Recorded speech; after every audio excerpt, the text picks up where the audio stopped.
Okay, so today we're going to learn all the elements we need to consider for the payroll in Colombia. So please first download the file that is in Schoology. It's going to look like this. It's an empty file, right? I mean, it's only the skeleton. This is what we need to fill in, and we're going to do it together. So all we need to know in the payroll in Colombia for 2021, by the way, this changes every year, so please keep that in mind. So we're going to have here all the elements which are in column A, and then all the conditions are going to be here in column C. In column B, this is all going to be numbers, yeah, percentages, currency, all of these things that we need to consider. So first, minimum wage in Colombia, it is 8 hours per day, right? It is paid 8 hours per day. It's going to be 48 hours per week or 6 days of work. It's usually Monday through Saturday, and Sunday is usually off, right? Considering this, anything else, like if the person works more than 8 hours per day or more than 48 hours per week or 7 days in a week, that will be considered time extra, right?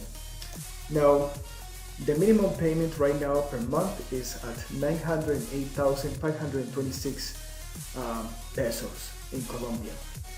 Knowing this, if you want to calculate the daily rate, it's a simple formula. You just click equals, and this one divided by 30. That will be per day, right? Because there's 30 days on a month. I don't want to autofill all of this, so I click the X.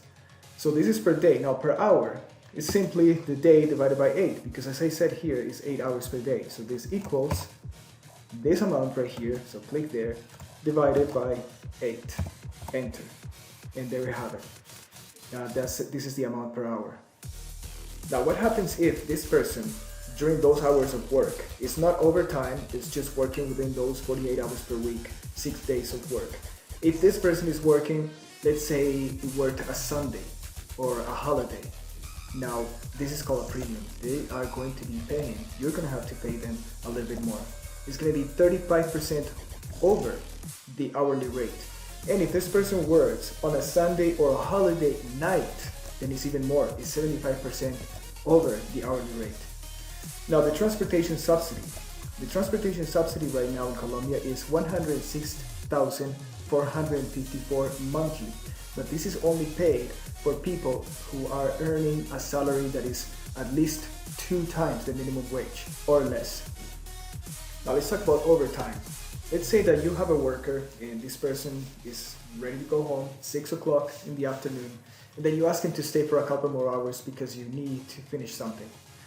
Now this is called overtime. Why? Because he's staying past the time that he's expected to stay until.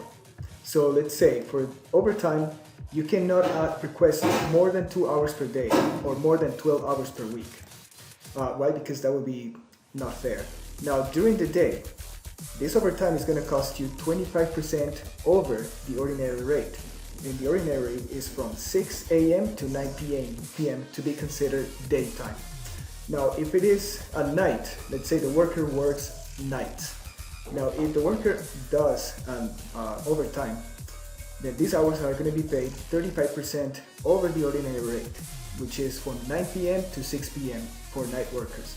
If it is a night worker, and I mean, if it is a night for a day worker, right? So normally this worker works during the day, and then you ask him to stay after 9 p.m. Then you're gonna have to pay them 75% over the ordinary rate from 9 p.m. to 6 p.m. for the day workers. Now, if you are requesting this person to work on a Sunday or a holiday, then that's gonna cost you. Why? Because it is gonna be 150% over the ordinary rate. Everyone is entitled to vacations. In Colombia, you're entitled to a 2-week vacation, paid vacation per year, right? So it is 15 days paid days per year. Now severance, you have to pay 1 month of salary per year, but divided in 2, yeah? So one half is paid in June and the other half is paid in December. This is what we call prima in Colombia. Now the severance interest, so this severance, they accrue some interest, and you need to pay 1% per month, which is equals to 12% each year, right? Or fraction. Now the bonus, you need to pay also bonuses to your workers. 1 month of salary per year divided in two as well. One paid in June and the other one in December. And the provisions. The provisions is the same as saying uniforms. So you need to give uniforms, 3 uniforms per year. And they cannot be paid with money for workers paid up to 2 minimum wages, right? So if your worker is earning at least 2 minimum wages per month, then you need to give them 3 uniforms per year. Now be very careful with this one, because and I'm talking about the health. If your worker doesn't have an EPS and they have an accident while working for you, you're gonna have to pay not only for your medical bills, but also for the amount of time they couldn't work because of this accident. So be very careful with this one. You need to pay, like every worker has to be enrolled in an EPS, and the employer has to pay 8.5% against their wage, and the worker pays only 4%, right? This is monthly. Now, the health paid by the employee is 4%, then we can put it down here. Now, let's talk about the retirement plan. Like, we are all getting old, right? It is a reality. Whenever you're too old to work, then obviously you can't work anymore for, healthy reasons or just too old or whatever. So you need to have a plan. For this, 12% of the salary paid by the employer goes towards this retirement plan. And what the amount of money that the employee pays goes according to the below chart. And that works like this: minimum wage earned and retirement percent. So if the person earns from 1 to 16 minimum wages, then they pay 4% of their wage. If the person earns 16 to 17 times the minimum wage, they pay 4.2. If they earn 17 to 18 times the minimum wage, they pay 4.4%. If they earn 18 to 19, they pay times the minimum wage, they pay 4.6%. If they earn 19 to 20 times the minimum wage, they pay only 4.8%. And if they earn more than 20, then they pay 5%. Okay, now there are 3 entities who are at the service of the employees, and they are paid by the employers. And these are called ICBF, SENA, y Cajas de Compensación. This is the way they work. 3%, you need to pay 3% of the wage, of the worker's wage, to this ICBF, which is a tax consulting service. You also need to pay 2% of the wage to SENA, which this company ensures quality of employment. You need to pay 4% to the Caja de Compensación, which takes care of social security issues. Okay, so we finished the legalities page. Now we're ready to calculate the payroll for this specific employee. So first of all, let's add your company logo right here, your company name, also your name and last name, and now we'll fill in the employee's name. Let's say my employee is called Max, and then his last name is Floyd. Floyd, perfect, Max Floyd. Now the date, just put your date there, whatever date it is today. I'm going to put my date is April 1st, there. This is the date when I'm going to pay this employee. Now the monthly rate, the wage that I'm paying this person, let's say he's a cook and I'm paying him 1,300,000 pesos. Perfect, 1,300,000. Okay, so per week, how do you calculate per week? Equals whatever this person makes monthly divided by, there's 4 weeks in a month, so divided by 4 equals, this is per week. Now per day equals whatever this person makes per week. How many days in a week does a person work? 6. Legally 6. So I click 6 and this is per day. Now per hour equals, now whatever this person makes per day divided by 8, because this person works 8 hours a day, equals. So this is how much this person makes per hour.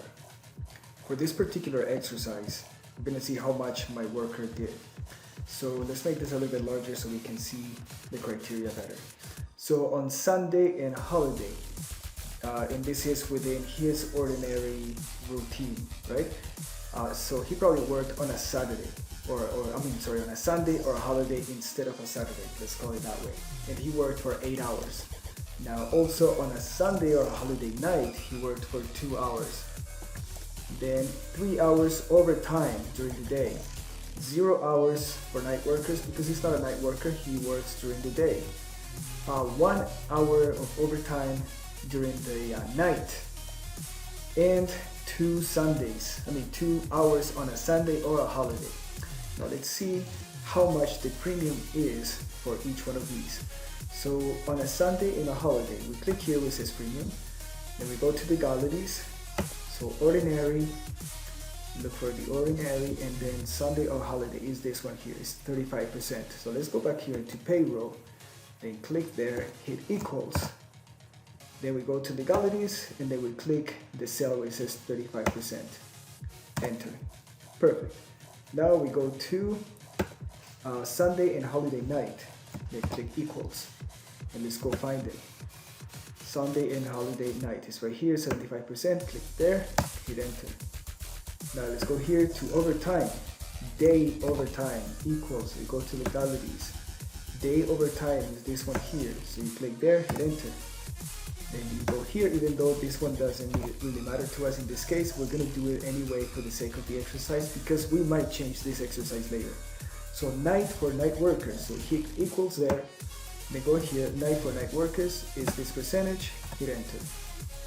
Then this one, night for day workers, so hit equals, let's go to legalities, night for day workers, hit enter.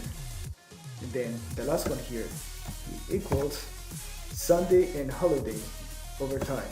So we go to Sunday and holiday overtime, click there, 150%, hit equals, and there it is. Now let's find out the totals right here. So equals, it is 8 hours, so this one times the premium times the hourly rate, which is this one here. Hit enter. Perfect. So it is 18,958 pesos. Now for this one here, let's hit equals. We work for 2 hours with a premium of 75% over the hourly rate, which is this one here. Hit enter. Now let's go here to the overtime. Hit equals. Then 3 hours times the premium times the hour. Then equals again. This one times this one times this one, and same goes for the other two, right? Oh, sorry, there, and hit enter. Then right here equals 1 hour times 75% times the hourly rate. Remember, don't type in numbers, you need to type in or click on the cell, right, to call the cell reference. Now for this one is 2 times 150% times the hourly rate. Enter. And there it is. Now let's go with the transportation. So remember, the transportation is a set total, right? So we go here, we hit equals, and let's go to legalities to find the transportation. Transportation subsidy. Since this working is earning less than 2 times the minimum wage, then we need to pay him the transportation, right? So we click there and we hit enter. That's the subsidy of transportation. Now vacations. Now we are, let's say that you can do this several ways. You can either like give him the money per month, right? Or ask him to go on vacation and then pay those days anyway. Let's say, for the sake of this exercise, that we're actually paying the worker each month the vacation time, right? So let's click here. Vacation time is going to be equals to, let's go here to legalities. Let's go find the vacation. Vacation is 15 days per year, right? So let's go back here. So if it is 15 days, we click here in days, there times 15. However, this is per year, right? And we're paying him only 1 month. Since it is per year and a year has 12 months, then we divide this by 12. And this is going to give us the vacation pay for this month specifically. Now the total earned. Now this is how much this person earned this month. So here equals. And let's do one by one. So this person earned the wage, which is this one here, right? Plus the ordinary time that he did, like on Sundays and holidays, and also Sunday and holiday nights, plus the overtime, which is this one, this one, and this one, and this one, plus transportation, plus vacation. Then I hit enter, and this is how much this person earned in total. However, remember that the worker also has to pay for something. It has to pay some percentage for health, for retirement, and in some cases, this is very normal, you also need to pay a loan, right? That maybe you lent money to your employee, and then he's paying you monthly for this money. So we need to finish this right here as well. Okay, so now let's find out how much money does this employee has to pay. So for health, let's stand up on this cell and hit equals. Let's find out the percentage that this person has to pay. So health paid by the employer, that's not the one, it's the one below. Health paid by the employee is 4%. So you click there and then hit enter. Then we go to the retirement. Click on the retirement and click equals. Then let's go back to legalities and find the retirement plan. Here it is, retirement plan. Now this is paid by the employer, which is 12%. We need the one paid by the employee. But this one here has a table. Now this particular employee is earning just under 2 minimum wages, which means, is this one right here, it's 4%. So we click there, hit enter. Now 4% of what? Let's see. So this right here equals this 4% times the minimum wage, which is this one here per month. So we click there, right, because we're paying them monthly, hit enter. And now the retirement, same thing, equals 4% times per month, so this one here, then hit enter. And then the loan payment, well, let's say right now we're not lending them any money. We're gonna see this in next class. So right now, let's say the loan payment is 0, so let's just click on 0 there. Then the total deducted, let's stand up over here, click equals, then we add this one plus this one plus the loan payment, hit enter, and this is the total deducted. So now we can calculate the total payment this month, right? So the total payment, let's just put it here with the totals. So click equals, that would be the total earned this month minus the total deducted this month, which is this one here, enter. Which means this month you need to put into your employee's account 1,429,746 pesos total. Okay, now it seems like I didn't need this column at all, so I'm going to get rid of that because I like things to be very pretty. So first I need to click here and then unmerge these cells, right? Don't worry about this, we're going to fix that later. Then also click here and then we're going to unmerge those cells. Perfect, then we're going to copy any of these empty cells, so Ctrl C, and then we're going to paste them right here. Paste, and there it is. We just got rid of that. Now we're going to click here and select all of those 3 cells and then merge them back. And then we're going to click all of these cells right here, this empty space, and we're going to merge it as well. There it is, perfect. So now just to make this single table, then we're going to click here in borders and we're going to select this one, outer border. And there it is. Now it looks a lot prettier.